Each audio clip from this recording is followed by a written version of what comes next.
தமிழர்கள் அனைவருக்கும் இந்த அதிரடிப்படையின் வணக்கங்கள். கர்நாடகா மாநிலம்,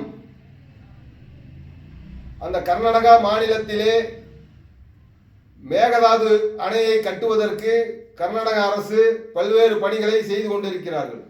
அதிலே குறிப்பாக மேகதாது அணை கட்டப்பட்டால் தமிழகத்திலே தருமபுரி, சேலம், ஈரோடு, நாமக்கல், கரூர், திருச்சி, தஞ்சை, மயிலாடுதுறை போன்ற மாவட்டங்கள் பெருமளவில் பாதிக்கப்படும். பல லட்சம் ஏக்கர் விவசாய நிலங்கள் காலியாகும். ஆனால் இந்த காவேரி தண்ணி இல்லை என்று சொன்னால் ஒரு 50 லட்சம் விவசாய நிலங்கள் பாதிக்கப்படும். 5 கோடி மக்கள் குடிநீர் இல்லாமல் அவதிப்படுவார்கள்.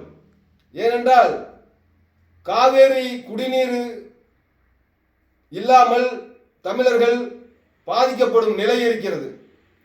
அதிலே மேகதாது அணை கட்டுமான பணிகளினால் அந்த மலை சார்ந்திருக்கின்ற பல்லாயிரக்கணக்கான ஏக்கர் மலைகள் அழிக்கப்படும், காடுகள் அழிக்கப்படும். அதனால் புலி, சிங்கம், கரடி, யானை போன்ற வன விலங்குகள் பாதிக்கப்படும். அது மட்டுமல்ல, மேகதாது அணையினால் என்னென்ன தமிழகத்துக்கு பாதிப்பு என்று சொன்னால், விவசாயம் இல்லை என்று சொன்னால் சோத்துக்கு தமிழர்கள் பிச்சை எடுக்கின்ற நிலை ஏற்படும். விவசாயம் இல்லை என்று சொன்னால் தமிழர்கள் உணவில்லாமல் மரணிக்கின்ற, விவசாயம் இல்லை என்றால் மரணித்துத்தான் ஆக வேண்டும். ஆனால் மத்திய அரசு உடனடியாக இந்த மேகதாது அணை கட்டுவதை தடுத்து நிறுத்த வேண்டும்.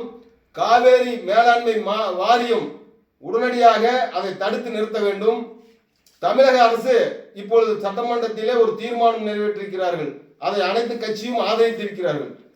ஆனால் அங்கே ஆண்டு கொண்டிருப்பது காங்கிரஸ் அரசு. இங்கே தமிழ்நாட்டிலே காங்கிரஸ் கூட்டணி ஆட்சி இருக்கிறது. ஆதலால் நீங்கள் தான் அதை தடுத்து நிறுத்த வேண்டும். இது தமிழர்களுக்கு செய்கின்ற துரோகம்.